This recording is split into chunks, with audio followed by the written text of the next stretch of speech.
E a partir de agora, solicitar a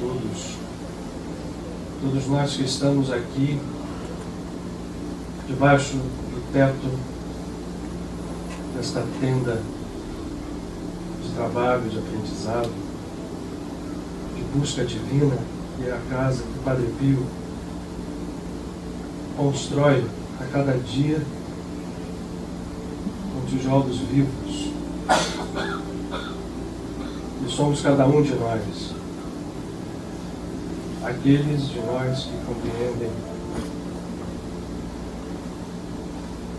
que nenhum é superior ao outro, nenhum possui privilégios, compreendem verdadeiramente o que significa isso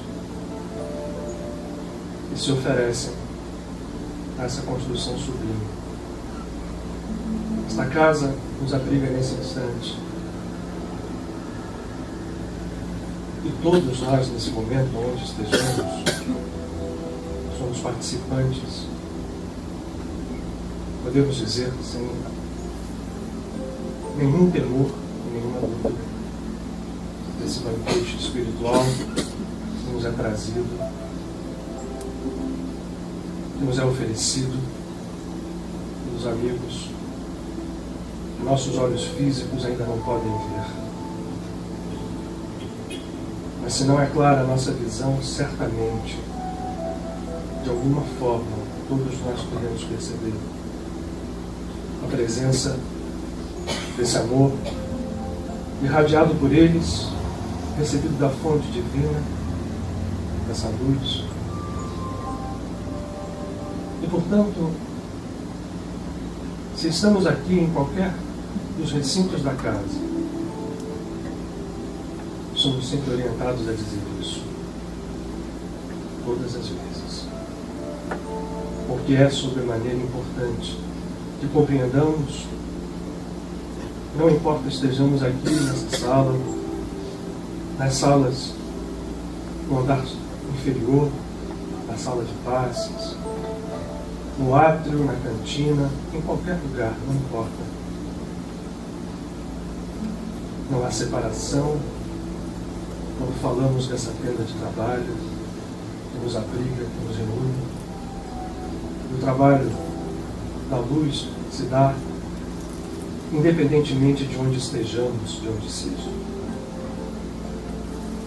Por isso eu solicito, convido que todos nós estejamos unidos mais intensamente a partir de agora.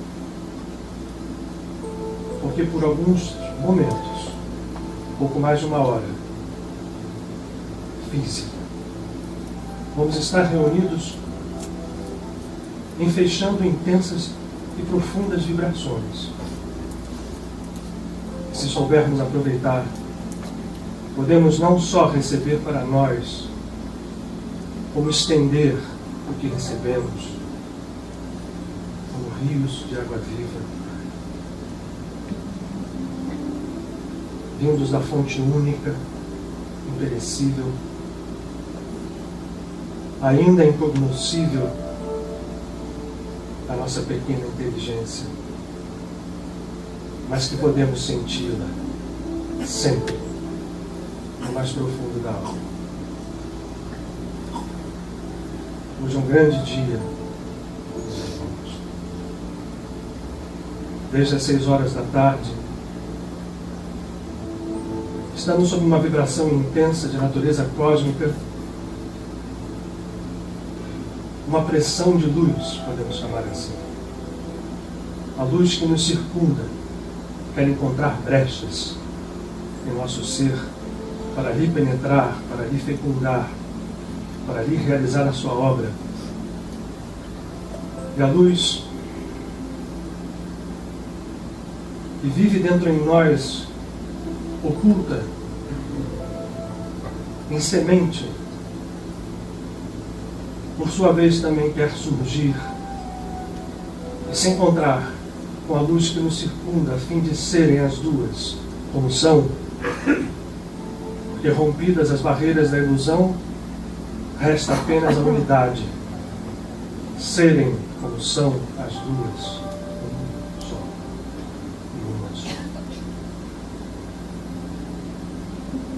Não vamos perder essa oportunidade, certamente. Vamos estender o nosso coração, vamos estender aquilo de mais profundo que possamos encontrar. O amor,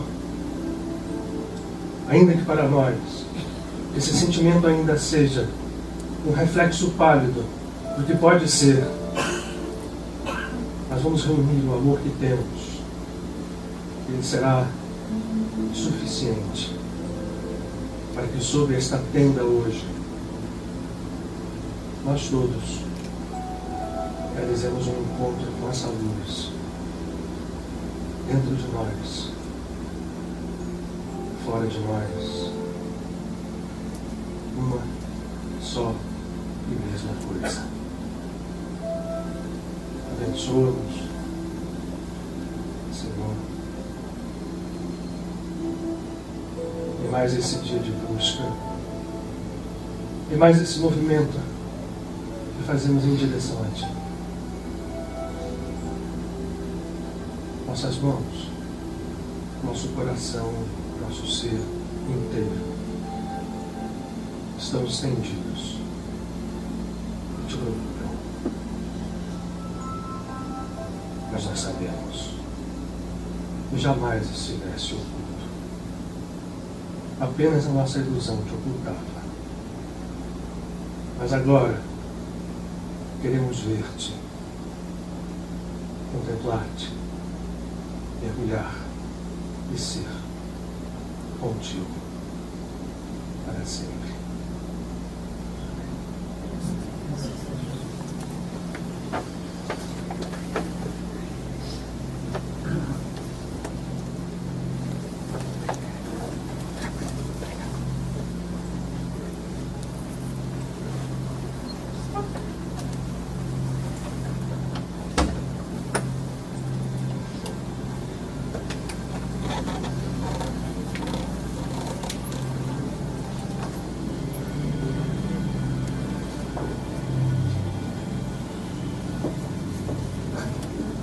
Boa noite a todos, sejam bem-vindos à Casa do Padre Pio, especialmente aqueles que estão aqui pela primeira vez, especialmente bem-vindos.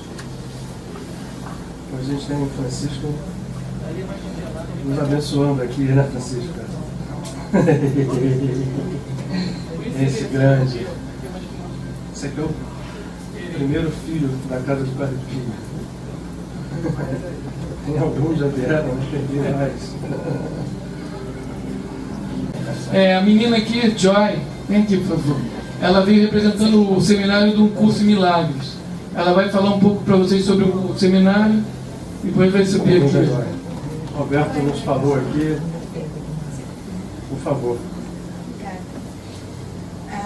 Eu venho de uma comunidade que se chama A Fonte, o Templo da Fonte.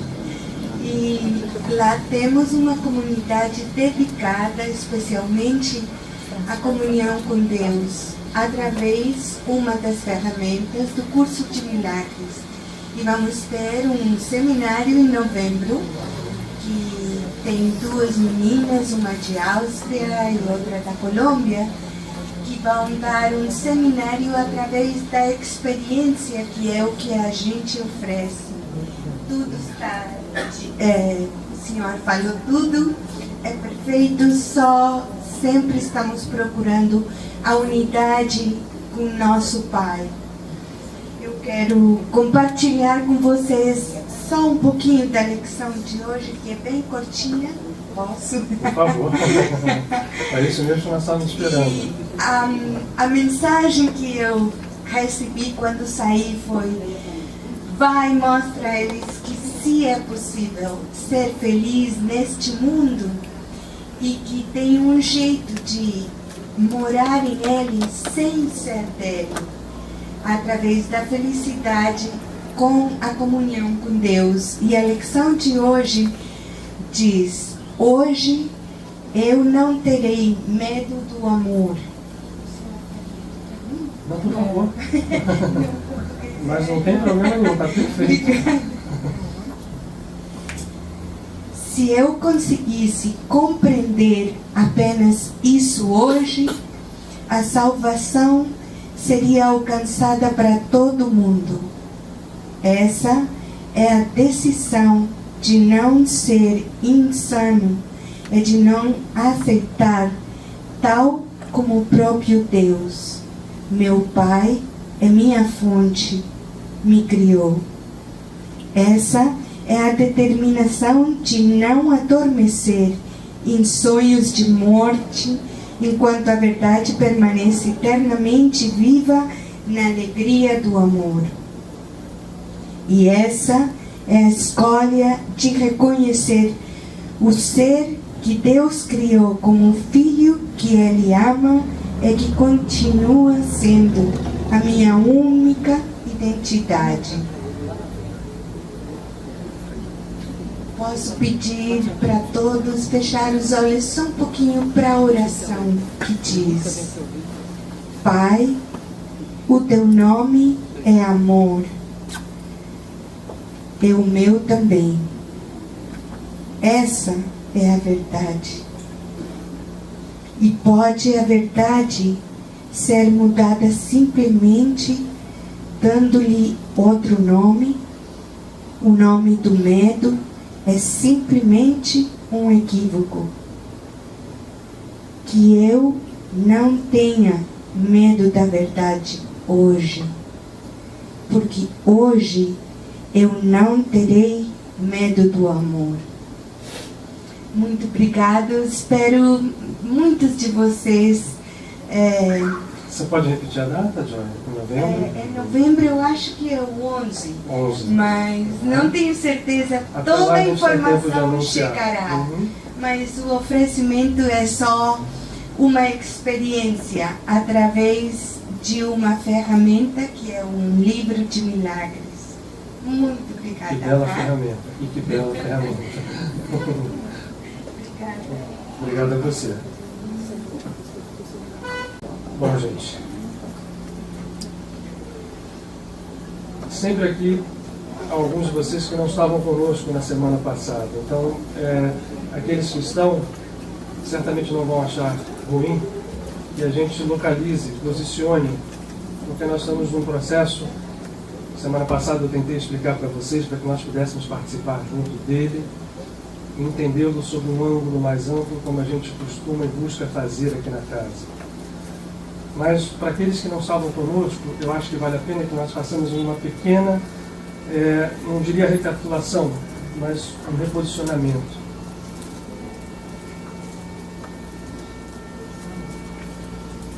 Todos os fatos espirituais de qualquer tradição religiosa, seja ela qual for, seja ela em qualquer tempo, são baseados, por mais que eles tomem formas quase que mundanas.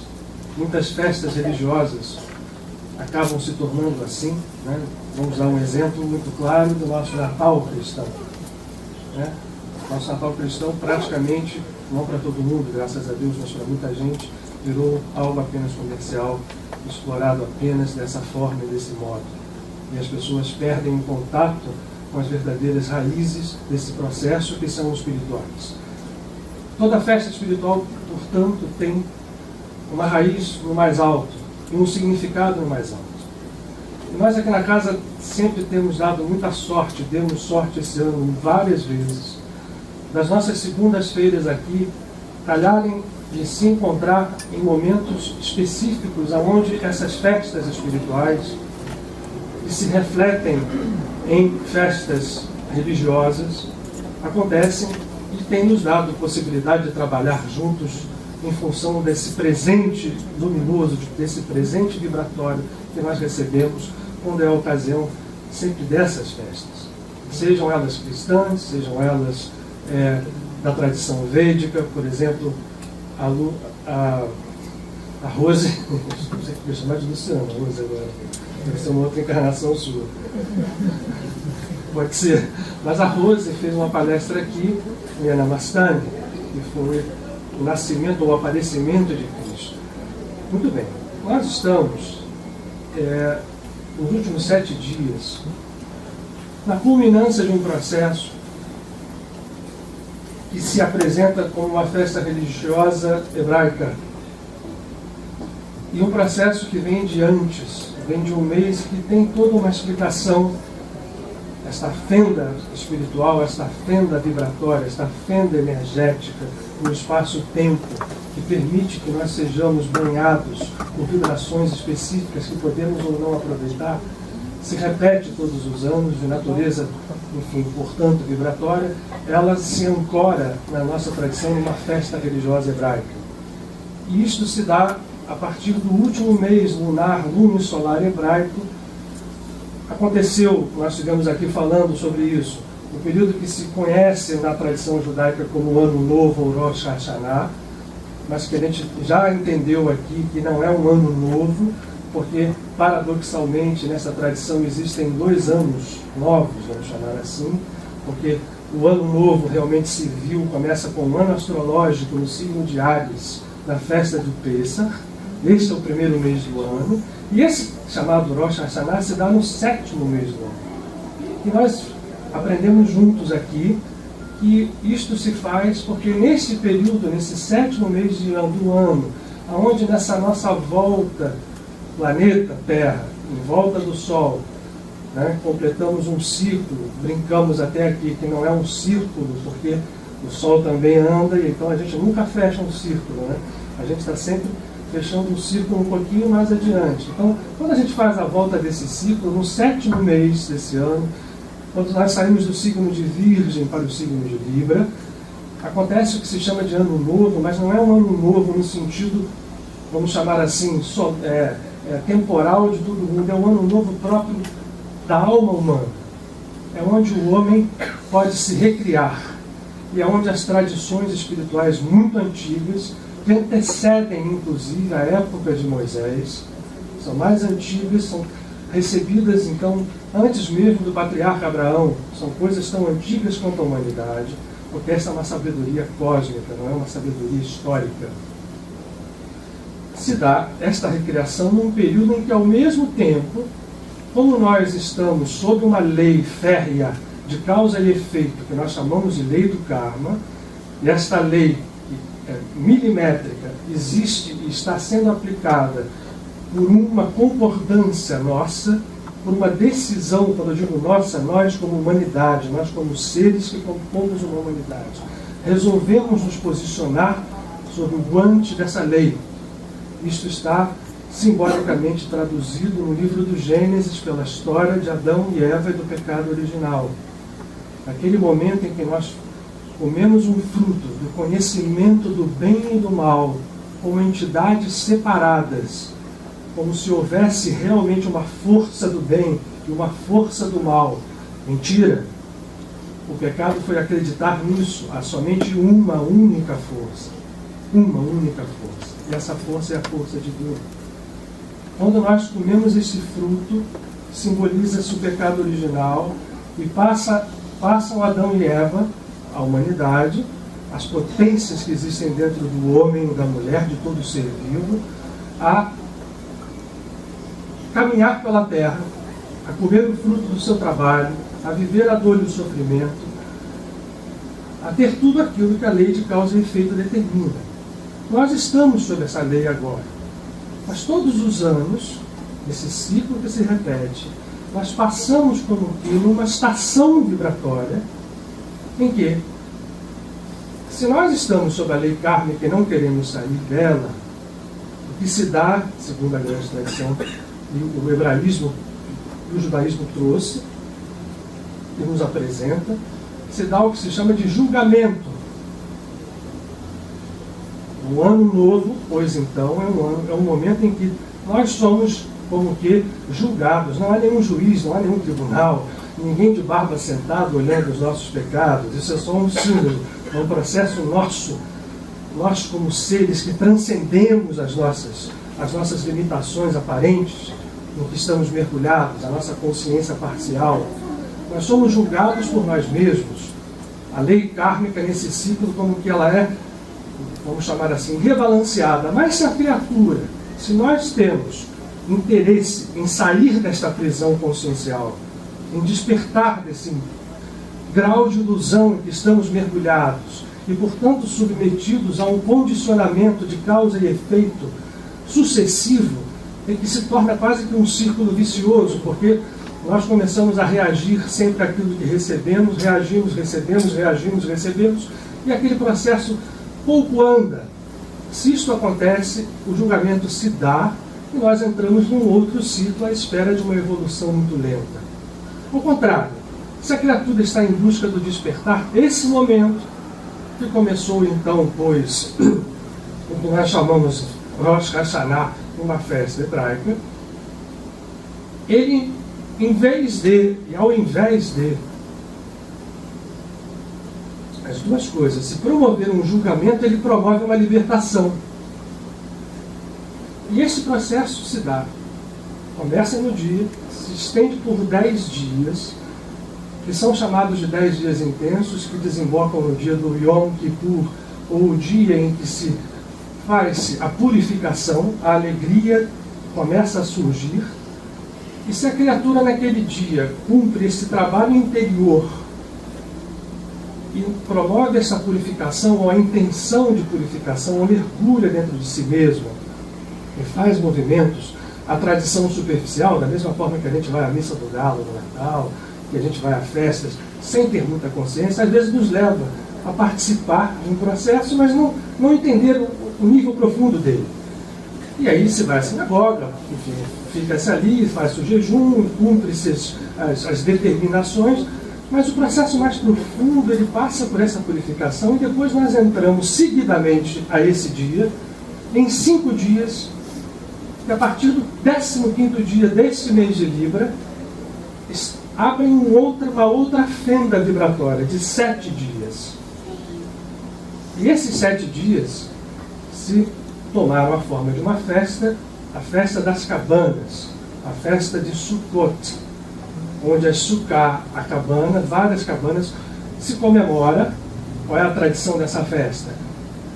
A passagem do povo de Israel junto com Moisés no deserto, onde se habitava em cabanas com absoluta precariedade, que se podia ver a luz do céu, mas que isto significava o quê?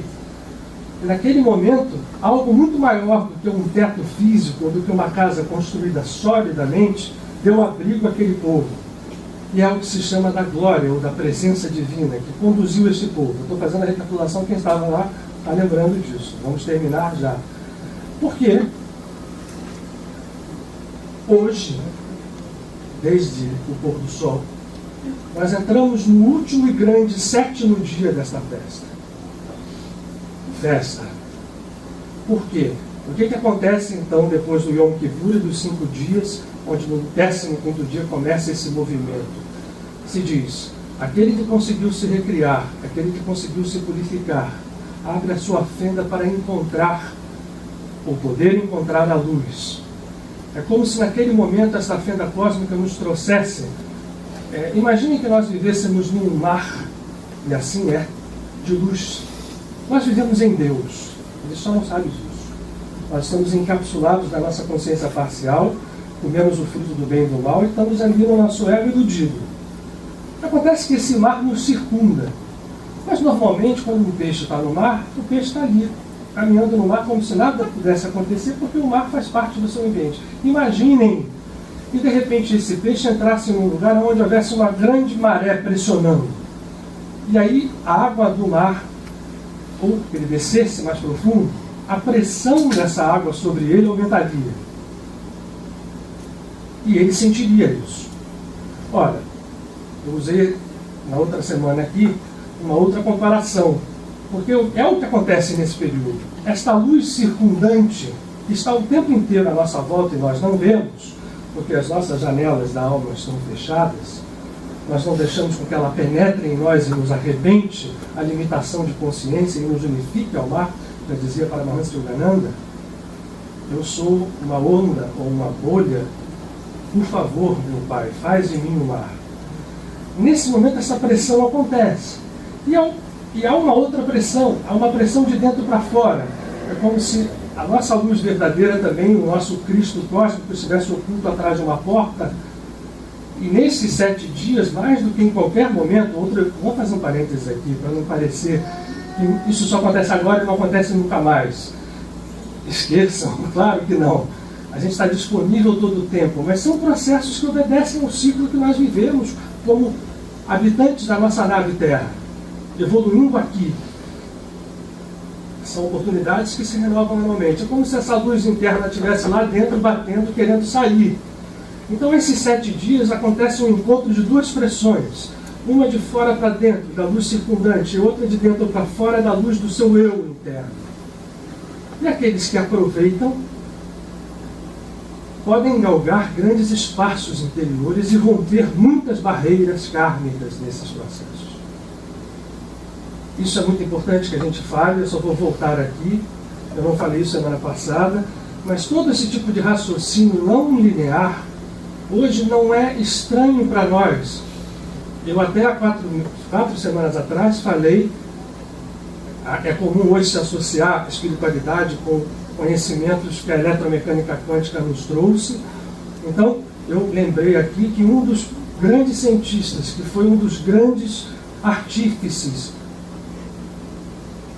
de todo esse edifício montado com a percepção da mecânica quântica, de que o mundo é muito mais complexo e fascinante do que parece, um cientista americano, Hugh Everett, mostrou, só fazer esse parênteses rapidamente aqui, que você aplicando as equações de Schrödinger que conduzem a mecânica quântica às funções de onda, sem artifícios de cálculo, você leva à existência matemática de o que ele chamou de vários mundos paralelos.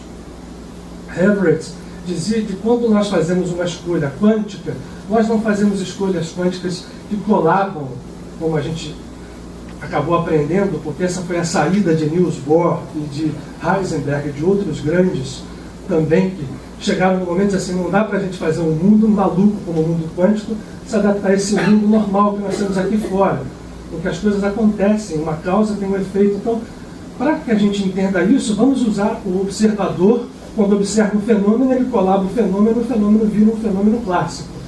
Olha, isso é uma mentira, porque o observador também é quântico. Esse paradoxo, Hugh Everett matematicamente resolve dizendo, você cria muitos mundos.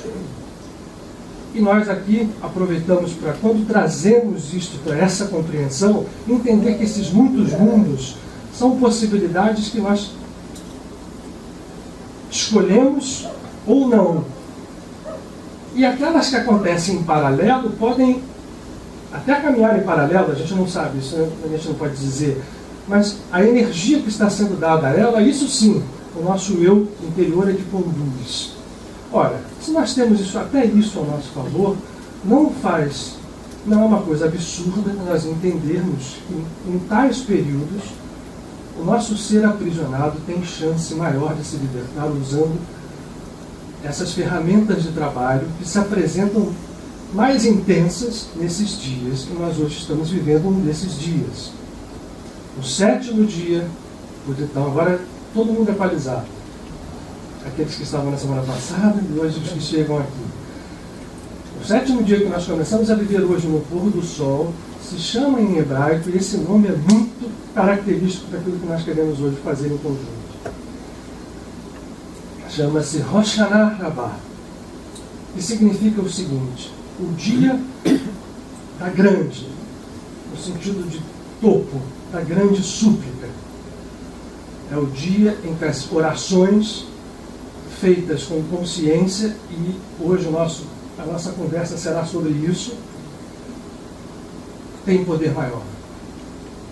É costume entre os grandes místicos que seguem essa tradição fazer inclusive uma vigília que se estende de hoje, do pôr do sol, amanhã, para que possam viver esse momento com intensidade, despertos, para que efetivamente se desperte a alma da sua prisão ilusória, onde nós estamos, enfim, enclausurados na nossa consciência parcial, presos pelo medo, presos pela dor. Tudo isto não é verdade. A verdade que nos liberta, que o Cristo trouxe, é outra. E agora vamos voltar, novamente quem estava aqui semana passada vai lembrar disso, que nós chamamos a atenção. E nos Evangelhos, Jesus era hebreu, viveu isto. Os evangelhos todo o tempo são citadas nas suas passagens, salmos, festas, mas são citadas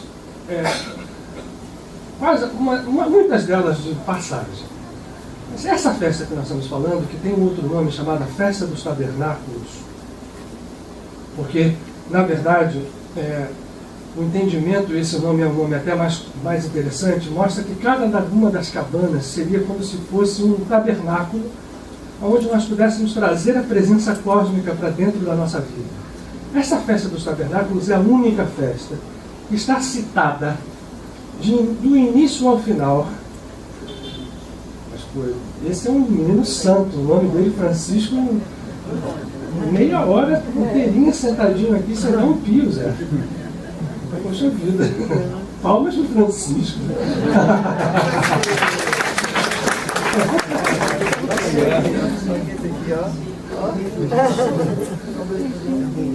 No Evangelho de João, capítulo 7, vocês podem olhar. Enquanto faço capítulo 7, eu me lembro do pessoal dos evangélicos, às vezes assim, a gente não tem nada de cor aqui. Mas isso é importante. É o único lugar onde está citado. Esse capítulo fala do início ao final.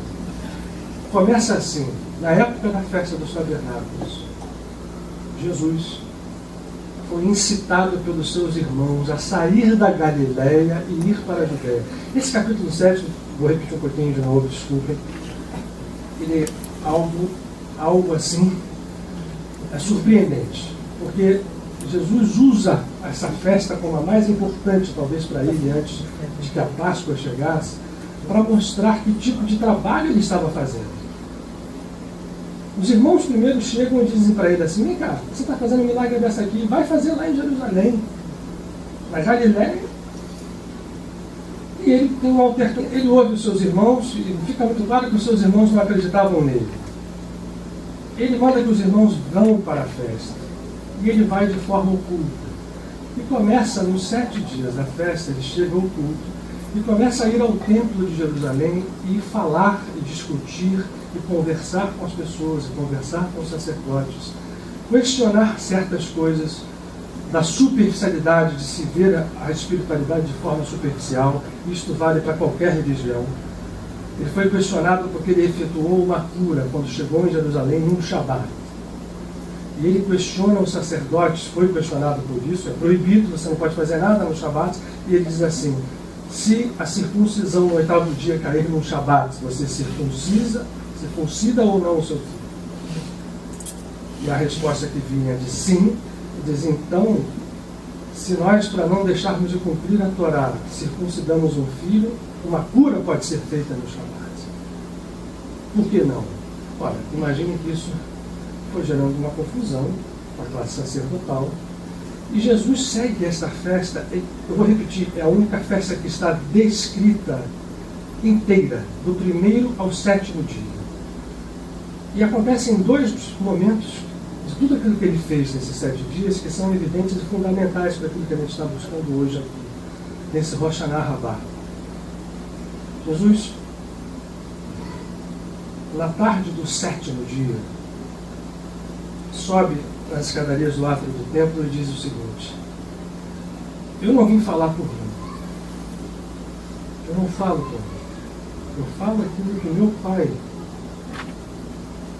quer que eu fale, porque eu vivo nele. Eu não busco a minha glória, não me interessa a glória. Eu não busco palavra, eu não busco absolutamente nada, a não ser que se perceba que o Pai quer que nós todos sejamos um. E repete isso insistentemente. E as pessoas começam a se chegar e a dizer: esse homem é um profeta. Os soldados que são mandados a prendê-lo voltam e dizem: eu não vou prender esse cara vai falar como pouca gente falou nessa época. Novamente briga. E ele, vamos dizer que fosse o dia hoje, pelas 5 horas da tarde, 4 e pouco, antes do templo fechar, ele sobe e diz assim: aquele que tiver fé no Cristo. E vamos entender que a gente, quando fala fé no Cristo, não é a figura de Jesus, é aquilo que ele está representando, é o Cristo, é o Filho. E ele já tinha dito que esse Filho éramos todos nós, não era apenas ele. Aquele que tiver fé nisso, do seu interior há de fluir rios de água viva. E ele jamais terá sede, e ele dará de beber a todos aqueles que dele se acercarem. Ele fala isso, sai com os seus apóstolos e ele faz a vigília, também está contado aqui, no Monte das Oliveiras. A tradição apócrifa fala que Jesus era extremamente adepto às danças, aos cantos, característicos da religião hebraica, da alegria. Não há santo triste, como diz novamente Paramahansa-Yogananda, o santo triste é um triste santo. Então, ele faz essa festa uma festa alegre, uma festa de luz, uma festa que promove uma injeção de luz na vida da gente. Isso pode, para cada um de nós, se refletir da forma como a gente precisa e da forma como aqueles que estão ligados a nós precisem. Nós somos canais, vejam essa palavra. Ele se transforma num canal onde o rio tem uma nascente. A nascente é a unidade divina. Esse rio de água viva jorra, mata a sua própria sede e a sede de quem chega perto. Faz a vigília. E na manhã seguinte, quando essa vigília vai terminar, porque o sétimo dia começou hoje, ele vai terminar amanhã no final do dia, no pôr do sol. Ele vai ao templo de novo, senta, e ali se dá o episódio, todos nós sabemos, emocional, emocionante e fundamental da mulher adulta. Ele senta-se e começa a escrever com o dedo na terra. E aí, os sacerdotes estavam há 7 dias em conversas com ele, o povo tocado por tudo aquilo, vem com uma mulher apanhada em flagrante adultério, apresentam à frente dele e o questionam de forma cabal e direta em relação à Torá. Assim, aqui, mestre, essa mulher foi apanhada em adultério, a Torá diz, e aquele que for apanhado em adultério deverá ser imediatamente apedrejado. Jesus, calmamente sentado, levanta-se, olha para eles e fala assim: tudo bem, vamos cumprir a Torá. Aquele que tiver sem pecado, joga a primeira. E volta a escrever. Essa cena deve ter sido alguma coisa que todos foram se retirando um por um. E o Evangelho descreve que finalmente ele fica sozinho, ele e a mulher. E ele continuava a escrever, e isso, imagine o que isso deu de conversas teológicas em relação ao que escrevia Jesus na lei com seu Deus. Ele retorna e diz: mulher, alguém te condenou? Ela está morrendo, está apavorada, imagina alguém à porta de ser apedrejada e diz: não, levanta, vai. Eu também não te condeno. Olha, nada que Jesus faz atua, e a posição disso na festa de Sukkot nos deixa claro o movimento que nós temos que fazer. Vamos voltar àquela conversa. O que é Sukkot? Passamos por um período de purificação no mês de Virgem. Entramos num período agudo a partir do que se chama desse ano novo, que nós já vimos que não é um ano novo, é um tempo novo de recriação do homem. Ele é associado, só para vocês lembrarem, ao 6º dia da criação no Gênesis, onde o homem é criado, completo, perfeito, macho e fêmea, antes de Adão e Eva. O homem é criado, macho e fêmea, Deus o criou, e ele viu que isso era bom. Então, a gente tem oportunidade de vibratoriamente entrarmos dentro disso. Seguem-se os 10 dias intensos. Chegamos ao que se chama do dia da purificação e nos lançamos à luz. Ora, como é que você encontra essa luz para que ela flua dentro de você? Esse é o grande divisor de águas. Você precisa entender, e aí quando a gente você precisa entender, o nosso Cristo dizendo, e disse isso através dele, que deixou bem claro: olha só, eu não vou falar por mim, eu estou falando alguma coisa que eu, em comunhão com o meu Pai, recebo e passo para vocês. Pelo amor de Deus, entendam isso. Você não falou não, devia ser muito intenso o que ele dizia, e provava, ao mostrar que o Cristo em nós, quando começa a agir, ele passa como nivelador em cima da multidão dos pecados. Como é que você encontra essa porta? Tem que partir da gente. Ele realiza naquele momento uma demonstração que o perdão passava como primeiro passo. E esse perdão precisava ser entendido e compreendido por nós. Vejam, as pessoas vinham ali para se cumprir a lei, a ponta da letra. E ele mostra, além disso, algo mais profundo. Quem tem coragem de fazer isso? Ao mostrar, então, que nessa festa, para que nós tivéssemos acesso a essa luz, nós temos que começar a fazer esses movimentos de recriação na nossa vida. Que partem do perdão. Por que parte do perdão e não do amor incondicional? Porque quem perdoa ou precisa perdoar foi aquele que já julgou e já condenou muito.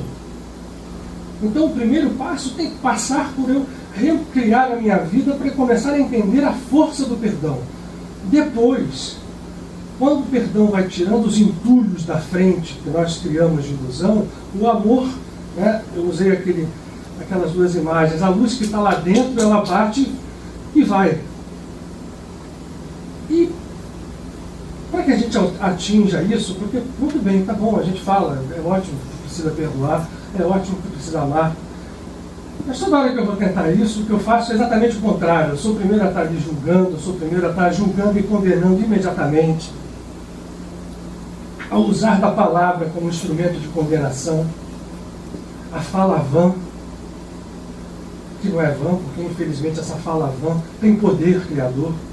A gente que não sabe disso, dentro desse universo criado, que nós podemos chamar de um universo ilusório, porque ele não tem a presença da realidade do Pai, que é mãe, que é tudo. Foi um universo que Adão e Eva resolveram criar quando comeram esse fruto do bem e do mal, os símbolos Adão e Eva. E é esse que nós estamos vivendo. Para nós sairmos disso, é preciso que o trabalho interior se faça. E os grandes mestres, e ele foi um deles, nos ensinaram. E para a gente atingir esse nível, é preciso que nós trabalhemos. E o trabalho que a gente precisa fazer passa por dois movimentos. Tenho certeza que todo mundo sabe quais são. Orar e meditar. Se podia falar orar e vigiar, e vamos lembrar o seguinte, quando a gente fala vigiar, quase sempre a gente diz assim, vigiar no sentido de vigiar o outro, ou vigiar a nós mesmos com um olhar sim, condenatório. Então esse orar e vigiar às vezes funciona como uma armadilha absolutamente sutil. Quando eu digo assim, vigiar, e entendo isso como eu estou vigiando o outro, e vigiando ou a mim mesmo, porque depois quando a gente começa a se achar pecador irreparável, a coisa complica por algum tempo. Mas vigiar significa, a palavra vigília, significa desperta. Então, o verdadeiro sentido de orar e vigiar é orar e despertar. Muito bem. Tá bom, orar. E aí? Quer dizer, meditar. E aí? Vejam o dia de hoje como ele é chamado. O dia da grande súplica. E os 4 evangelhos chamados canônicos, eles são muito interessantes, apesar dos apócrifos enriquecerem demais, esses 4 são interessantemente posicionados. Esse que eu falei agora, João, é o último da linha. O antecedente a ele, o evangelho de Lucas, é um evangelho atribuído pela tradição a conversas do apóstolo Lucas com a mãe Miriam de Nazaré de Jesus, Joshua, Maria. Emmanuel e Ana. Há um tempão que eu não falava o nome dele aqui. No livro Paulo de Estevão, para quem leu, descreve exatamente a cena de que Paulo de Tarso, no final da sua vida, pede a Lucas que vá até Maria para colher informações. Portanto, é o livro que tem mais informações da infância de Jesus. Mas então, o Evangelho de Lucas é uma coisa muito interessante. Ele é o Evangelho da mãe. Se vocês forem ler Lucas, é ali que vai estar a parábola do filho pródigo. É ali que vai estar a parábola do juiz iníquo, aonde um juiz altamente depravado e amoral é perturbado por uma viúva que queria que a ela se fizesse justiça. E essa viúva vai lá e bate um dia, e bate dois, o juiz quer atender, não quero. E um dia ele fala assim, pô, essa mulher vai me perturbar a vida toda, eu vou fazer o que ela quer. Só porque ela está aqui me batendo a porta todos os dias. Em Lucas, nós vamos encontrar a história de Marta e de Maria. Em Lucas, nós vamos encontrar com toda a clareza, muito mais do que em Mateus, Jesus em oração. Jesus é citado em oração em Lucas muitas vezes. E ali, no capítulo 11 de Lucas, que nós vamos ver Jesus depois de ser instado pelos seus apóstolos, porque ele se retirava intensamente várias vezes para orar, em separado. E os apóstolos viam aquilo. Viam que ele fazia parte dos cultos da sinagoga, mas viam que ele saía para orar em separado muito. E um dia eles pedem, nos ensina a orar. E aí que se ensina o Pai Nosso. E já que a gente falou de perdão, vejam que nessa oração do Pai Nosso está tudo, quando a gente, às vezes vou a lugares a gente vê a oração ser recitada, né? Ótimo que ela seja, melhor do que nada. Mas eu fico parando para pensar, quer dizer, a gente recita aquilo do início ao final, né? Mas Pai Nosso que estás no céu, santificado seja o teu nome, o teu reino venha a nós, a tua vontade é feita, né? Na terra como nos céus, tu nos dás o pão de cada dia, tu nos perdoas as ofensas, porque nós perdoamos aqueles que nos ofendem. Aí pronto, aí acabou. Até aí a gente está, tudo bem, né? Alguma coisa a gente pode acreditar, seu nome santificado. Isso é uma das afirmações mais profundas que Jesus faz. Santificado seja o nome de Deus, está se referindo a isto aqui. Eu vou tirar aqui da parede. Isso aqui é a representação sagrada, que se usa para o nome de Deus, são as 4 letras sagradas, o tetragrama. E essas letras são o nome de Deus, como ele está possuído. O Otton é uma coisa muito interessante hoje aqui para a gente. Que Deus se recria a todo momento, que Deus...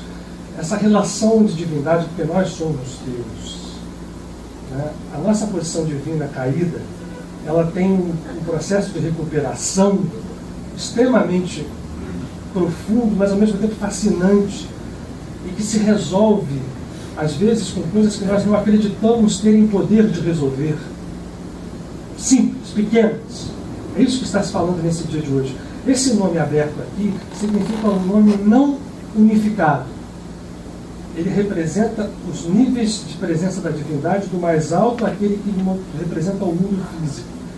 E a palavra santificar, nós já sabemos que tem uma relação profunda de significação com unido, né? Inteiro. Tanto é a palavra holos, em grego, que significa único, inteiro, não partido, que dá origem ao holístico. Eu repito tantas coisas aqui, gente, mas eu acho que vale a pena às vezes repetir. Ela dá origem a santo em várias línguas. Por exemplo, em inglês, holy, santo, Holy Spirit, significa algo que é uno, não partido. Jesus fala isso no Pai Nosso. Santificado no sentido de unificado seja o seu santo nome.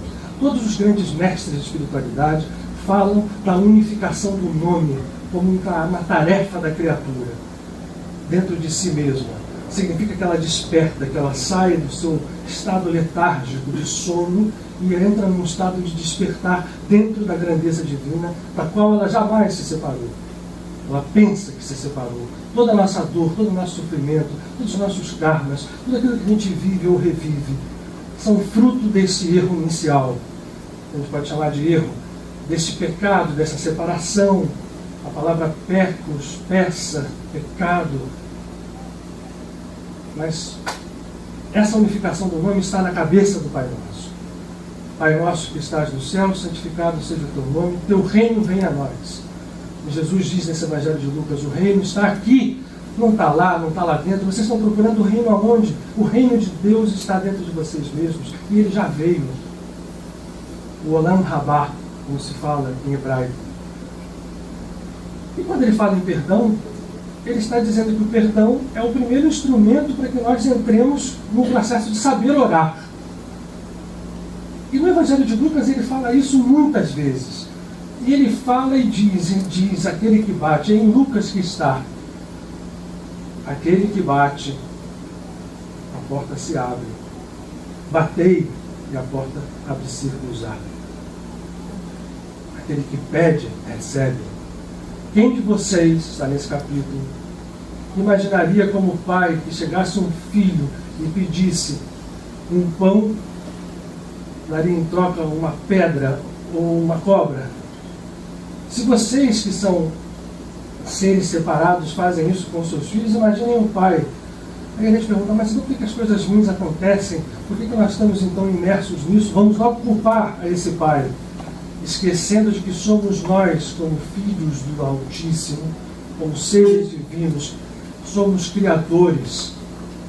E por sermos criadores, ao criarmos, por comermos esse fruto do bem e do mal, a lei do karma, estabelecemos esta lei sobre nós. E esta lei se reflete como uma sementeira que depois de plantada vai dar os seus frutos. E muitas vezes o tempo é tão longe entre a causa e o efeito, que quando o efeito acontece, a gente fica sem saber de onde veio. E vamos atribuir isto. Ao mesmo tempo, também não se pode reduzir isto e dizer, foi na encarnação passada, você fez isso e não repetiu aquilo. Esta lei também é complexa. Ela muitas vezes aparece com resultados que são plantados, às vezes, milênios antes, ou há dias antes. Agora, quando mestres como Jesus vem ao mundo, como Bhagavan Krishna, que há 3.000 anos antes dele, já havia anunciado dentro da cultura védica que o estado da criatura desperta rompe toda a multidão dos karmas. Para quem for ler o Bhagavad Gita, você vai ver num determinado momento passagens em que Bhagavan Krishna descreve com clareza, a partir dos movimentos internos e das ações das pessoas, aonde elas se posicionam. Então aqueles que têm sob si a lei do karma podem ter um bom karma. Muita gente pode estar pensando com certeza aí, e é verdade, o karma pode ser bom, num sentido parcial, no sentido ainda cindido da verdade. Mas esse karma bom, diz Bhagavan Krishna, leva as pessoas que se dedicam, que rezam, vamos voltar à oração já, e que fazem pedidos dentro dessa lei e se transformam e melhoram, vão ao céu de Indra, ele diz. Mas eu proponho algo maior. Eu proponho a união a mim. E Krishna, naquele momento, era a mesma coisa que Cristo quando falava com Jesus. Eu proponho a união a mim, porque aquele que se une a mim, esse se liberta. Se liberta de tudo. Se liberta dos karmas, se liberta da dor, do sofrimento. Esse me é querido. Porque ele se uniu a mim, compreendeu a minha natureza e fez dela a sua própria natureza. E eu me manifesto ali. Ora, em outras palavras, Jesus diz a mesma coisa. Isso significa o seguinte: quando nós imaginamos a vida sob a lei do karma, ela às vezes parece muito dura, ainda que a gente compreenda a razão, como eu falei, das sementeiras que geram as causas e efeitos, e as causas já são efeitos.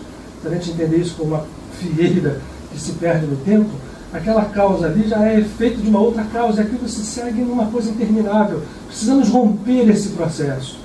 E o rompimento desse processo se faz por uma abordagem supradimensional a ele. Uma lei que seja superior a ela. É a lei do karma, ou a lei da causa e efeito.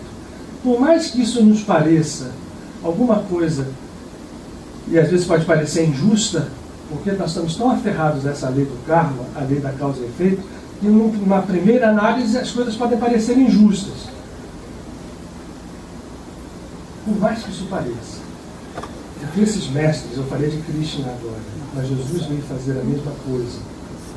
Proclamam, quando Jesus fala, conhecereis a verdade vos libertará.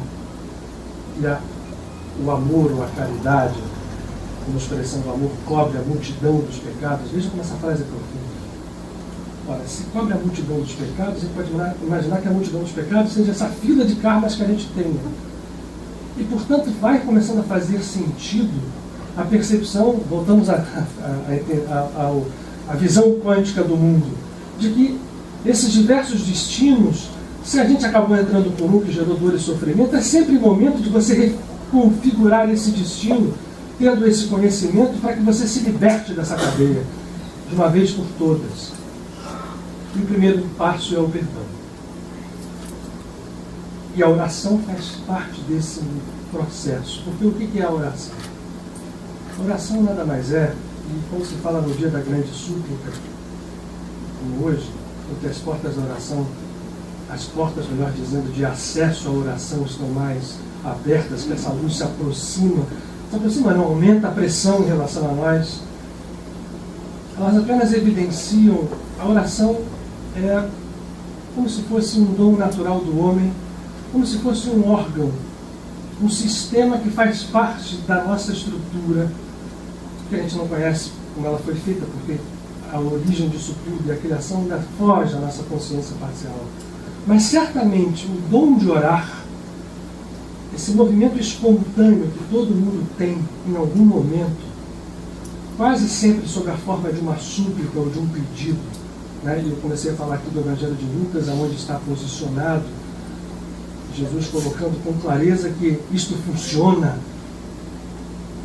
Esse movimento de oração, esse dom que todo mundo já experimentou em alguma vez na vida, de alguma forma, para fazer alguma coisa, ainda que não tenha conseguido obter, mas em algum momento de desespero, em algum momento de muita alegria, em algum momento em que a gente se entrega, a oração vem, ela como se fosse algo que um órgão do corpo faz quando é ativado. Então, por exemplo, quando eu estou emocionado, o coração aumenta a sua frequência. O cérebro, enfim, o nosso templo sagrado que é o cérebro, comanda hormônios e comanda manifestações que isto acontece no nosso tecido espiritual. A oração é isso. E quando alguém movimenta a oração, não a oração verbal, aquela superficial, feita com a boca, mas quando alguém movimenta esse processo, ele emerge, porque ele é um dom do ser. E ele promove o quê? A oração é como se fosse a porta de abertura para que aquela ligação que foi, entre aspas, rompida no pecado original, não foi, se pensa que foi, ela novamente se revivesse, ou a religação acontecesse. A oração faz isso. A oração nos repõe em contato com a natureza divina. Portanto, diz muito bem o mestre cabalístico, que dizia: quem responde à nossa oração somos nós mesmos. Porque nós temos a partícula divina em nós, e quando essa oração é ativada, é lógico que ela se movimenta, ela vai a mundos superiores, mas nós temos esses mundos superiores dentro de nós mesmos. Então a resposta vem de dentro de nós. E ela vai se expressar fora. Porque fora e dentro são a mesma coisa. Então as dificuldades que nós estamos vivendo, as doenças, tudo aquilo que nós temos como peso kármico na nossa vida, quando a oração entra em ação, e a própria palavra já diz, ora, a ação da palavra, a ação do verbo criador, as coisas começam a se modificar. Jesus privilegia isto e fala de graus de oração. E todos os místicos que seguem, seja de qualquer religião, nós vamos ter Paramahansa Yogananda agora, no século XX, trazendo para o Ocidente esse poder enorme da oração, mas nós vamos encontrar no século XVI, o Otton com a Rádio Católica, vai lembrar que dia 15 nós vamos lembrar da grande mística espanhola Teresa d'Ávila, que fez da oração o seu instrumento de trabalho e deixa a sua última obra, chamada Castelo Interior Moradas, um tratado místico de oração, figurado, né, simbolizado nos 7 castelos que a alma vai penetrando dentro de si mesma, para chegar ao encontro com a sua natureza divina. A gente vai ter Teresa d'Ávila, a gente vai ter Francisco de Assis, que fez da oração o seu instrumento para tudo. Ele sabia que com a oração ele conseguia tudo. A gente tem uma tendência a acreditar que a oração não funciona. Por quê? Porque a gente faz e não consegue. A gente faz e não tem resposta. Para isso tem explicação, mas acontece que a A oração tem diversos graus. E nesse evangelho, eu vou voltar a ele, ao evangelho de Lucas, está posicionado isso. Há diversos graus de oração. E a gente pode utilizá-los a todos. Desde nós recitarmos uma oração repetitiva, ainda que ela seja quase que a gente não sinta nada por dentro, mas isso tem um efeito, até que a gente aprofunde isso até uma oração estática. Eu falei de Teresa d'Ávila. Esse livro Castelo Interior Moradas, na sua linguagem católica, mas universal, ela mostra isso com clareza. Mas se você encontra um mestre sufi, se você encontra um mestre cabalista, se você encontra um santo hindu, todos eles vão falar da mesma coisa. E as orações, quando nascem de mais profundo, elas são respondidas invariavelmente. E Jesus no Evangelho vai falando disso, Lucas, eu repito, para chegar em João e chegar no último grau da oração, que é essa oração em que você não precisa mais pedir, e você se transforma, porque o destino da criatura é se transformar. Aquilo que é chamado, foi chamado no século XX por um grande cientista francês, que viveu nos Estados Unidos e estudou profundamente a espiritualidade e a ciência, chamado Alexis Carrel. Alexis Carrel cunhou uma expressão no estado de oração, em que ele diz que o homem que vive em estado de oração, que apenas não ora naqueles momentos específicos, faz isto, mas está permanentemente, ele refez a ligação dele com o alto. Então tudo que ele pensa, tudo que ele deseja, passa a ser, em comunhão com a vontade divina, passa a se realizar. E esse homem passa a ser um instrumento do milagre. Porque, vamos lembrar do tabernáculo, na festa Jesus diz, aquele que tiver fé, e essa é a única obra. Fé não é acreditar. Fé é esse movimento interno de ligação com o alto. Aquele que tiver essa fé, esse vai ter de dentro dele fluindo rios de água viva. O ser que vive em estado de oração, ele passa a ser um rio caminhante, um fazedor de paz, um fazedor de milagres, no sentido então profundo dessa palavra. Mas todos nós podemos ser. É claro que cada um de nós enfrentou na vida ou enfrenta problemas sérios de toda a natureza, mas a todo instante está disponível para nós a possibilidade do milagre, porque esta porta não se fecha. O dia de hoje é um dia mais forte, mas isso está disponível a todo tempo, e a oração é esse instrumento. E a meditação? A meditação é a companheira, é a gêmea siamesa da oração. Porque é a meditação que vai abrindo a porta para que a nossa oração vá preenchendo esse espaço vazio, até que o estado de oração seja permanente dentro de nós. De modo que aquela pessoa pode estar trabalhando na vida normal, conversando, falando, mas ela está nesse estado. E isso a meditação ajuda. Nós precisamos então entender ao que se destina a meditação. Era isso que Jesus fazia. Era isso que os mestres todos fazem. Seja de que religião eles sejam ou forem, fazem. E está ao nosso alcance. Francisco de Assis, nós temos há 4 dias atrás a comemoração. Aliás, vocês veem que esse período é tão forte que é uma concentração absurda de eventos, até mesmo na igreja cristã, por exemplo. A gente tem Francisco de Assis, a gente tem a oração, vou lembrar agora, esse é um mês em que, nas aparições de Fátima, Maria de Nazaré, que na linguagem absolutamente também hoje, quer dizer, a gente falou do sacerdócio naquela época de Jesus, né? O cerceamento das... Na época que a Igreja Católica, como nas aparições de Fátima, havia todo aquele encarceramento, como o Padre Pio sofreu, que a Igreja Católica, de uma forma bem intencionada, promovia com seus conceitos. Mas ainda ali, o que Nossa Senhora fala o tempo inteiro? Pedido o tempo todo. E esse processo começou dentro do cristianismo no século XVI, com Teresa d'Ávila, entra logo depois com Marguerite Marie Alacoque, que também tem a comemoração nesse mês de outubro, dia 16, que vê o Sagrado Coração de Jesus. Então Jesus aparece para ela já fora da cruz. Isso é uma coisa que no catolicismo não se percebe ainda.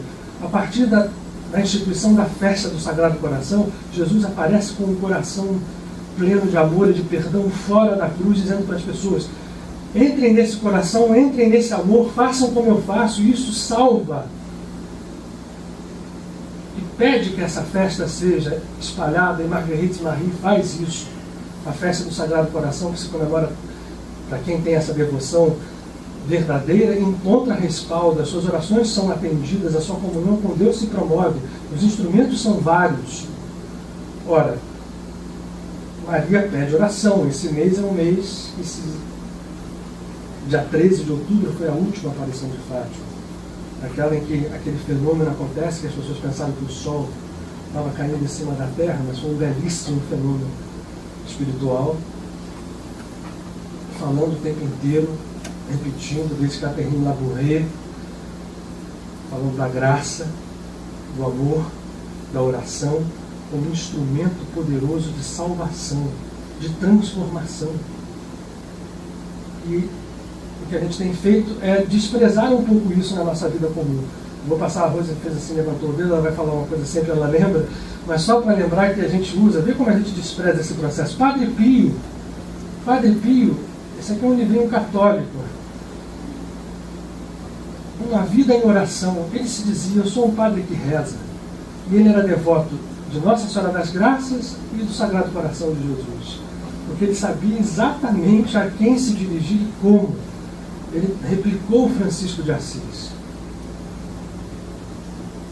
Nós costumamos dizer, para mostrar como a gente não confia nessa história, o nosso inconsciente fala, né? A boca fala aquilo que está cheio do coração, também vai dizer Jesus. Quando a gente está no perigo, quando a gente já tentou tudo, né? A gente fala assim, agora só nos resta rezar.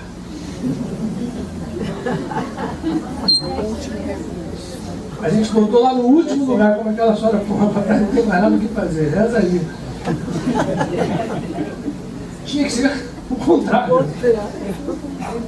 Rezar antes, durante, para que o depois seja diferente daquilo que a gente tem encontrado até agora. Rose, hoje a gente vai acabar até mais cedo. Não, é sobre oração. Eu lembrei que tem a tradição da escola de Xavier, diz que Deus sempre responde às nossas orações e que Ele pode dar uma das 3 respostas. A primeira é sim e agora. A segunda é sim, mas no meu tempo. E a terceira é não, eu tenho algo melhor para você. Bom, muito bom. Compartilha isso.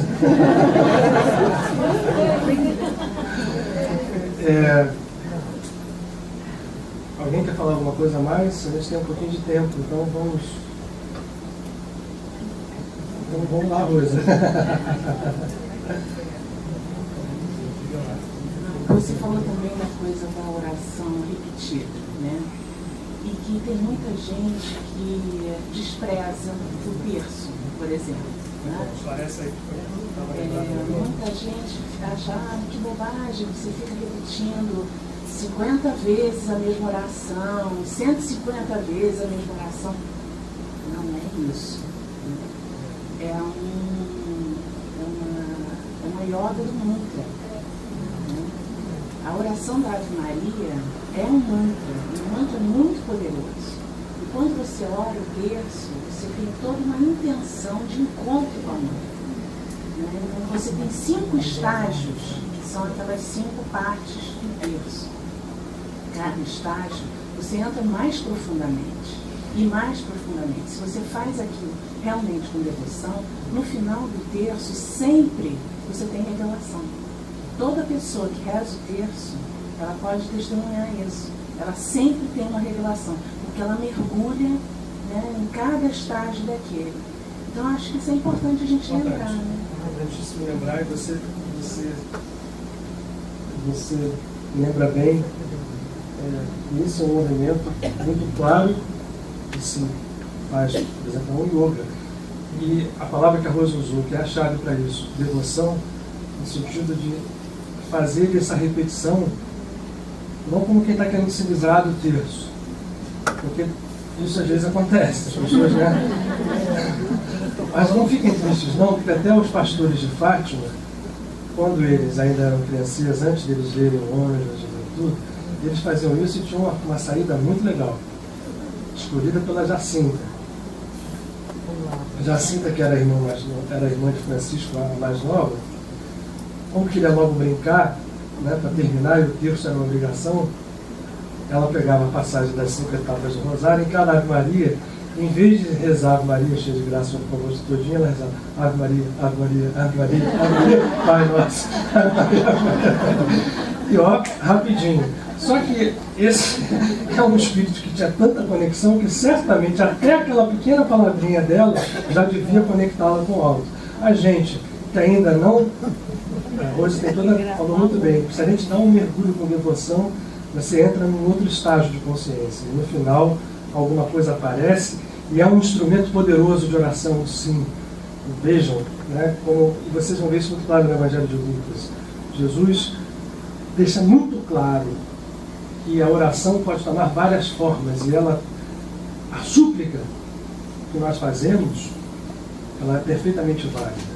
Ela é válida, existe e é um movimento que está pronto a acontecer se nós temos, quantas vezes, talvez vocês já tenham experimentado aí, situações em que lá de dentro de vocês, lá do fundo, num momento agudo, saiu uma coisa e aquilo como que abriu portas. Essa súplica, então, é verdade, existe, e o processo do rosário, ou da oração repetida, não repetitiva do mantra, ela é um instrumento poderoso de acesso a esses graus de consciência, sim. Vamos lá.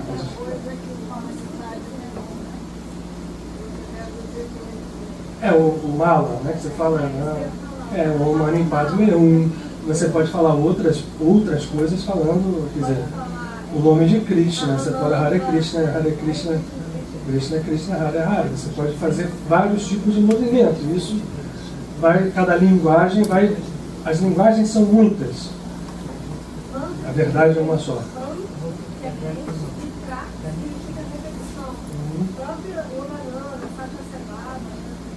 Se você repetir os nomes de Deus, quando eu canto quase 10 anos, você repetir o nome de Deus, é aquilo que você falou. Porque assim, a gente faz muito terço, assim, eu nunca fiz terço. Vocês estão ouvindo aí atrás? Não, né? Você pode levantar para falar um pouquinho? Eu não sei se tem... Sério? A gente não fala só, todo mundo tem que ouvir, tem que compartilhar. Não, mas eu já canto na Camargo há 8 anos, desde 9 anos eu já fui ao Sacha Sevada. Eu conheci o movimento da Hare Krishna. Primeiro eu conheci Ramatiz. E aí na Ramatiz eu abri fotos do Oriente na minha mente. Então, assim, eu já tenho experiência de cantar uns 9 anos com uma mantra. E há 1 ano eu faço meditação. Quem fica nervoso, muito ansioso, muito agitado, a meditação é igualzinho Roupinol. Só que não faz mal para a tua saúde, né? Eu sou psicóloga e eu falo para as pessoas, a gente faz meditação. É até direcionado, eu faço uso do próprio Sevada, meditação na luz.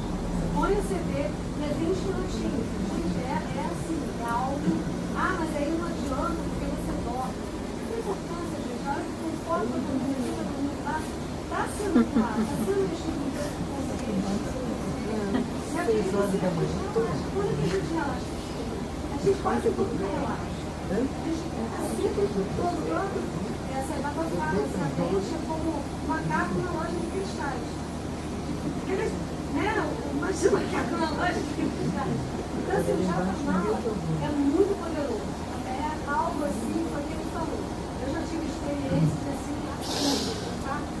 Focada, ansioso, com raiva. E aí eu falo assim, não, vou cantar no Japa. Não estou aqui, mas eu vou forçar. Quando chega no meio, são 108 pontos. Você chega já ali no meio. E o estado, você sente o estado é outro. Todo mental. Então vocês podem experimentar, vejam um testemunho. O povo que fala alguma coisa. Curiosidade, nada disso. Você vai gostar disso. No Ashram da Ama. Vocês estão ouvindo o povo aí atrás? Não. No Ashram da Ama, lá em Kerala, a gente acorda às 4 da manhã, as mulheres vão para o templo, os homens vão para o auditório onde ela abraça todo mundo, e a gente repete 1000 nomes da Mãe Divina, e depois vai falar café da manhã. Todos os dias. É muito interessante. ter 1000 nomes. O nome é isso aqui, né? O nome exatamente é a criação. O poder do nome, você vai vendo aqui. Rei, Vav Rei. Aí se usa esse nome, a gente fala esse nome ou só visualiza? Você está falando como se você fosse usar um mantra? Tá. Pode-se usar sim, mas eu recomendo que não se use falando a letra. Se use a que a gente chama de vogal natural da letra, para poder repetir. Então, se você quiser usar ele como instrumento para poder... eu recomendaria que se falasse, então, Yo, Re, Va, Re. Essas aqui são as vogais naturais dessas letras. Você não soletra a letra inteira. Você apenas fala Yo, Re, Va, Re. E pode se falar num canto mântrico também. Então, isso tudo são instrumentos de trabalho. Eu acho que as pessoas, vocês ouviram aqui o testemunho, né? Todo mundo devia experimentar para ver se vale a pena. Eu não tenho dúvida. Se vocês experimentarem, vai valer a pena. Seja o que for. E aí, por isso aqui na casa, a gente tem essa graça de poder alguém falar do Sai Baba, né? Se fala do Rosário, a gente fala do curso similar. Que bom isso, né? Falamos do Roxana Rabá e vai se entendendo que nós estamos todos falando a mesma coisa. Isso é o que o Padre Pio pediu quando ele quis que isso aqui surgisse. E o desafio, quando ele diz assim, põe o nome de casa de Padre Pio, porque várias pessoas chegam para dizer, vocês já falaram com o bispo? Estão usando o nome de Padre Pio em vão? O Marco sabe disso. Uma vez aqui tomou uma bronca de alguém pela janela aqui. Alguém parou o carro lá, perguntou quando ele falou que não era a pessoa lá do carro. Como a gente às vezes chega, né, e vai encontrar isso no Espiritismo, a intolerância religiosa mostra como nós ainda estamos longe dessa fonte. Longe não, ninguém ficou longe não. Quantas barreiras nós pusemos entre nós? A Fajox quer falar? Você quer usar o microfone? Você fala com as pessoas? Pode falar direto, sim. A vontade do nosso Pai para nós é felicidade completa. O que acontece é que não sabemos o que é a felicidade e achamos que vai ser uma coisa, né? Pedimos uma coisa e essa não era a felicidade. Então, ao final é sua vontade, Pai, o que eu não conheço, o que mais me convém a mim, né? Para mim, o que é bom? E todos, ao final, só teremos paz, alegria, felicidade, saúde, a mesma coisa.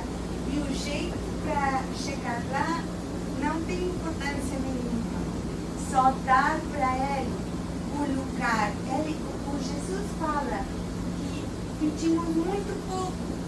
Eu preciso de dinheiro para o final do mês, para... Não, ele quer dar tudo. Isso é uma grande verdade. Nós só temos que dar para ele um lugarzinho, para ele nos mostrar como é que é. E isso que falavam, né? Perfeito. Oração e meditação. E os mantras, yoga, Kundalini Yoga, Rebirthing, tudo certo. É só a vontade. Pai, me rendo, eu não sei como fazer nada, como chegar a você, como ser feliz, como ter tudo e aceitar tudo que é a sua vontade para mim. Então, aqui estou, me rendo e você me mostra. E olha só, desculpa, termina. Pode fazer. Não, estou interrompendo você, pode continuar. Eu que me animei aqui, gente. Mas pode continuar, termina o que você queria falar. Ele é o que faz. Até o perdão, eu não sei como perdoar. Eu posso perdoar um pouquinho, né? Mas ainda me lembro o mês seguinte, me lembro do que aconteceu com essa pessoa. Não sei como perdoar. Então eu falo para ele, Pai, eu não sei como fazer, mas tenho a vontade. Você faz para mim. filho, tudo tempo, né? Eu não sei como fazer nada de nada, mas tenho a vontade. Então, sua vontade vai, não a minha. E esse é o caminho mais curto para mim, né? É o que mais serve. Mas o que você fala tem... Eu quero só, aproveitando o que a Joy está falando, lembrar o seguinte. Muitas vezes esse tipo, quando nós ouvimos isso, a vontade do Pai é a minha. Liga algo automático dentro da gente que diz assim, bom, então a vontade do Pai é que eu sofro, a vontade do Pai é isso, vai fazer. E aí a gente recua com medo. Olha, gente, a gente acabou de ouvir, né? Jesus lá na festa dos tabernáculos perguntou assim, vem cá, se teu filho te pedir um pão, você vai dar uma cobra? E aí quando a gente para olhar isso, é impossível que o Pai queira alguma coisa a mais. Quem quer coisas mais foi a nossa própria ilusão que plantou isso tudo. Então, muito bem posicionado, quando a gente se retira e diz, se faça a tua vontade, não tenhamos dúvida que não vai vir sofrimento por aí. Essa resignação não pode ser confundida com baixar a cabeça e dizer, o Pai está querendo me dar um cascudo para essa... O Pai não faz isso. A parábola do filho pródigo, que está no Evangelho de Lucas, é a outra. Desculpem, vamos ter 5 minutinhos para terminar. Não sei se essa loja está certa, mas é a 9:30. Ela explicita isso. Não está lá à toa. Aliás, leiam esse Evangelho com esses olhares, com esse olhar. A parábola do filho pródigo, quando o filho pródigo resolve tomar a sua herança, sair, e acontece tudo aquilo que aconteceu com ele passa a estar deitado no chão, com a cara na lama, e comendo a comida pior que a dos porcos. Existe uma frase nessa parábola que é fundamental, que a gente não deixe de ressaltar ela. Ele entra em si. Isso está escrito ali. Ele entra em si. Quando ele entra em si, ele lembra. Na casa do meu pai, nem os empregados. Os empregados comiam, bebiam, tinham tudo. Eu estou aqui, eu vou voltar para lá e vou pedir para ser um guardador de porcos. E aí ele levanta, fica de pé. Não sei o que a gente precisa fazer. Aí onde está? Eu queria levantar, ficar de pé, estar em si. Aprender a perdoar. Aprender a entrar nesse movimento de amor. E aí ele começa a orar para o Pai e vai começando a fazer o caminho. A coisa mais linda dessa parábola é que o Pai, quando vê de longe, quem faz o caminho para ele é o Pai. Ele não corre em direção ao Pai, o Pai é que vai. E ele começa a pedir perdão, ele vai ensaiando um discurso de desculpas, por favor, o Senhor me perdoa que eu passei. Quando ele começa a balbuciar, o Pai já lhe dá um abraço, beija, aperta e festa, festa, festa, festa. Meu filho que estava morto reviveu. Aquele que estava perdido se encontrou. Comemoração. E aí, para mostrar, né, o contraponto disso do irmão mais velho, quando chega e fala, pai, eu nunca fiz nada, sempre me comportei bem, fiz tudo sempre certinho. Isso é característica do nosso ego julgando. É o tal do karma bom. Né? É verdade. Aquela que fez tudo certo, se mediu pela medida do karma, do bem e do mal. Eu sou bonzinho, meu irmão é o mal. Não é, os dois são um. E quando esse irmão chega e questiona o pai olha para ele e fala assim, meu filho, tudo que eu tenho é teu. Acabou. Festa. Agora nessa palavra, não foi o pai que chamou, foi ele que chamou. Ele entrou em si. O movimento precisa ser nosso. Lembrou bem o Marcos.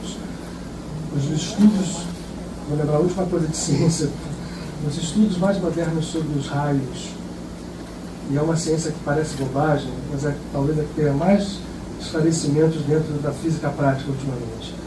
Se sabe há algum tempo de que não existe um raio que sai de lá e vem. É preciso um pequeno polo positivo lançado do chão, às vezes de menos de 30 centímetros de altura, para criar a diferença de voltagem que dispara então aquele canal por onde desce a descarga elétrica da nuvem, fazendo o que faz um raio. É preciso esse pequeno movimento de entrar em si. E a resposta vem sob a forma de uma vontade absurda de honrar. Então, tá lembrando isso. Lembrou aqui a Rosa. Eu vou falar para vocês. Mestre, quando ela diz, para uma Hansel Gananda. Lembra que nós precisamos fazer 25% do esforço. O mestre que faz o vácuo acontecer. Por que Jesus fez aquilo tudo? Não foi para sofrer nem nada. Ele só criou um vácuo ali de passagem, criou um canal permanente com o seu sofrimento, que na verdade dentro dele não havia sofrimento nenhum, ele estava plenamente ligado ao Pai. Então seres dessa ordem superam dor e sofrimento, para eles só tem unidade. Os 25% quem faz é o mestre, seja qual for ele. Os outros 50%, o Pai vem e completa a obra. Então, como bem disse novamente Jesus, a única obra que importa, a única, é o mergulho na fé. Aquele que tiver fé, no tamanho de um grão de mostarda, vai proclamar a esse bonde: mova-se daqui para ali. Isso é fato. Isso foi muito São Lucas, né? Foi citado muito São Lucas, né? E impressionante como ele foi coerente, né? Apesar de todo tempo questionando como que Deus permitia a doença, a morte, ele como médico, né? O quanto ele foi obediente, casto, humilde, coerente e nunca se distanciou da fonte. Quando ele chegou perto de Maria, envergonhado, numa trajetória que ele achava de distante, ela o tranquilizou e falou: você está completamente preparado, é com você que eu vou contar a história dele. Boa, bem lembrado, porque é isso mesmo. Como é que a gente vai saber? Aliás, duas coisas são muito importantes. Quando a gente falou aqui do vigiai, a gente vigia o outro ou vigia excessivamente a nós mesmos. Nesse sentido condenatório. E não precisa condenar nem ao outro, nem a nós. Vou falar que é difícil, não precisa. Apaga a luz. Baixa o E o ego, quando ele fala imediato, de uma forma absolutamente reflexa, condicionada.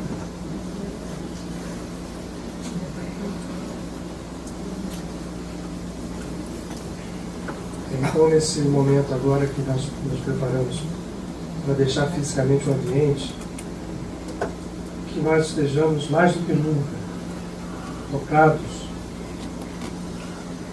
pela consciência de que na unidade a verdade reside e que, ainda que ela esteja muito longe do nosso intelecto, do nosso receptor, está entulhado de ilusão, está fechado sobre si mesmo. Mas nós queremos, nesse momento, abrir as portas da nossa alma. Nós queremos aproveitar esse momento da grande súplica para dirigir com alegria essa grande súplica a teus pés sagrados, a teus pés de lótus, Senhor, Pai, Mãe, amigo, próximo, mais do que o mais próximo. Queremos em Ti, Senhor, dirigindo esta súplica, tocar ainda que de leve a fibra da verdade. Tal como aquela mulher que, se esgueirando pela multidão, abriu espaço, sabendo que se tocasse no Teu manto, a cura viria. Nós queremos agora, nesse instante, de tocar. Para que esta força, que esta luz se manifeste em nossas vidas. Mas mais do que isso, que nós sejamos,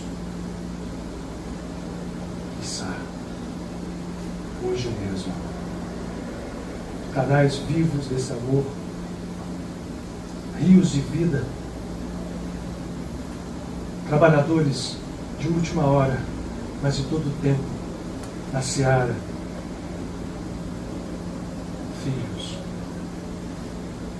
despertam,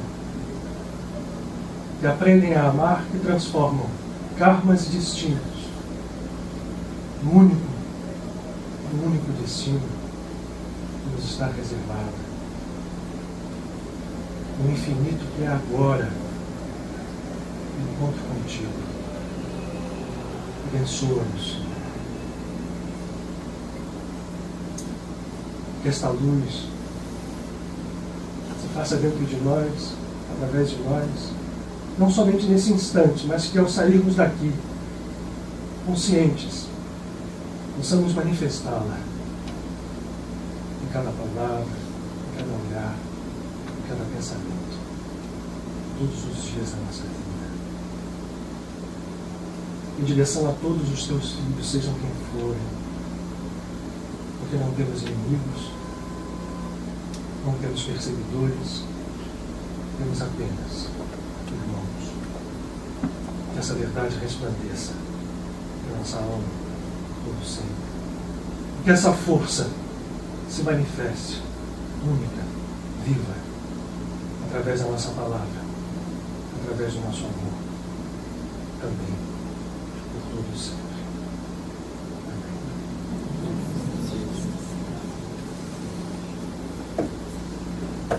Agradeço a todos vocês a presença. Tenhamos uma grande semana e aqueles que quiserem, aproveitem essa noite. Não precisam ficar acordados a noite inteira.